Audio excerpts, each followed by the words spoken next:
Hello and welcome to episode 4 of the Falling Knife Project, where I'm either turning 25 grand into 750 grand or learning an expensive lesson in humility.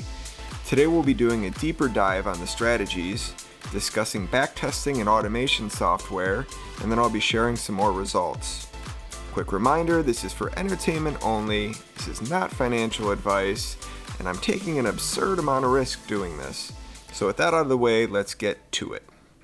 The main trades in the ensemble are what I like to call the core 4. One thing to note is these are not all 0 days to expiration trades, but none are entered at more than 14 days to expiration. The first trade is an inside day replicator. I like to think of an inside day as the calm before the storm.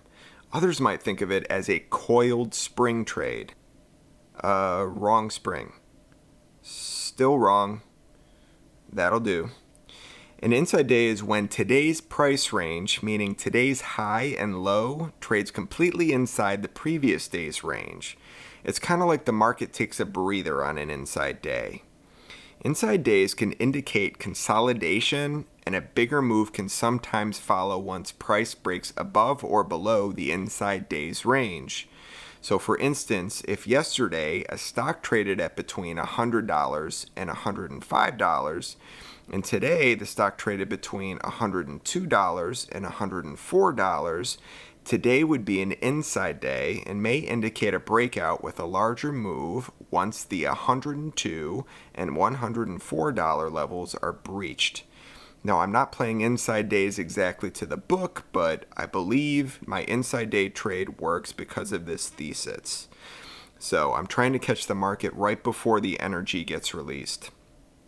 The second trade of the core 4 is the volatility crush trade.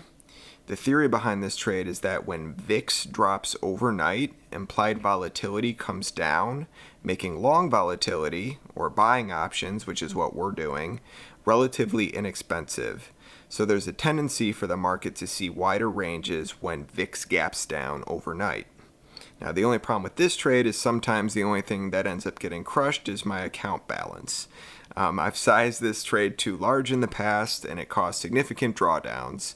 So we'll talk more about how I'm going to size these trades in the next episode. But here's an example of how a backtest might look if you apply this filter. The third trade is the Oscillator trade.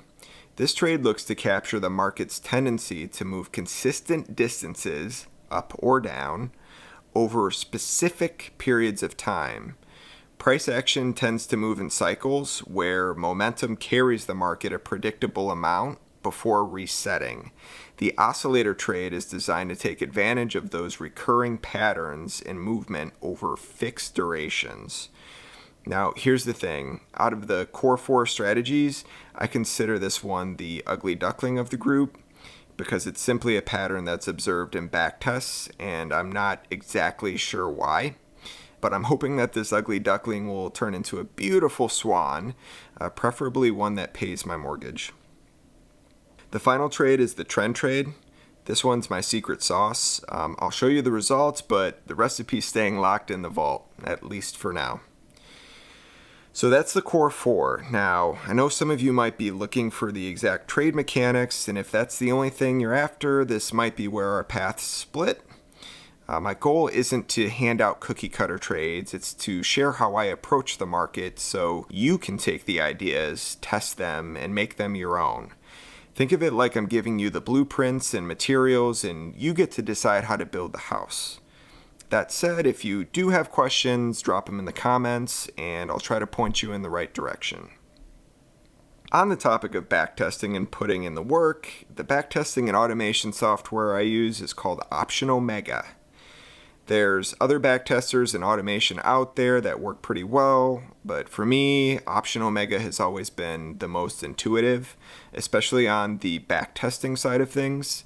I'm not going to break down how to use the software because their website already has a ton of documentation and a ton of videos.